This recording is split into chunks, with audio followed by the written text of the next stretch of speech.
So if you're on the broadcast, you had a second to vote and you guys picked, you wanted me to do the refresh of this apple blossom rock painting tutorial. This originally was created back in 2018, so the film on it is very, very grainy. So the first thing I'm going to do is I am going to base coat all these rocks. My big 5M blue has been used up and dried up for a long time, but I'm just going to go ahead and use this small one and just speed it up for you.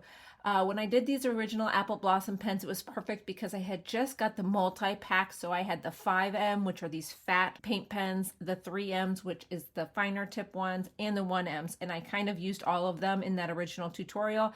Today I'm just using what I have. You can use whatever you have. Start by putting down pink dots, kind of the shape of your tree, and then just fill it in a little bit. You just want a little bit of something to guide your branches when we start making our trees. I just did a really quick base coat on the bottom. So we're going to start adding our branches. Start at a very tip and come all the way to the ground. And every time you bring a new tip to your trunk, make the trunk just a little wider. This will help you create a really good tree look. So as you make the outer branches, you're going to make some of the side branches a little wider.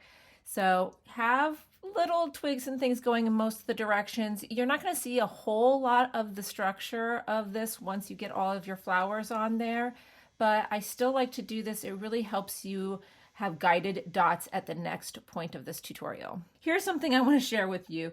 With the Posca 3Ms and the 5Ms, you can actually flip the tip. This green was getting really ragged, so I'm just going to pull it out, flip it over, and then use the nice pointier side to add kind of a layer of grass on here. That first layer was really thin, and this will give it a little bit of a texture.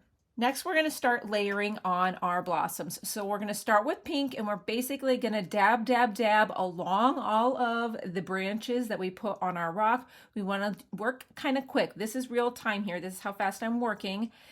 Come back in with the red, more concentrated towards the center of the tree. And then we're going to come in immediately with our white. We're going to dot right over those colored spots and pull it out along the branches. And you're going to get all these pretty variations of pinks with that red and magenta in with your white.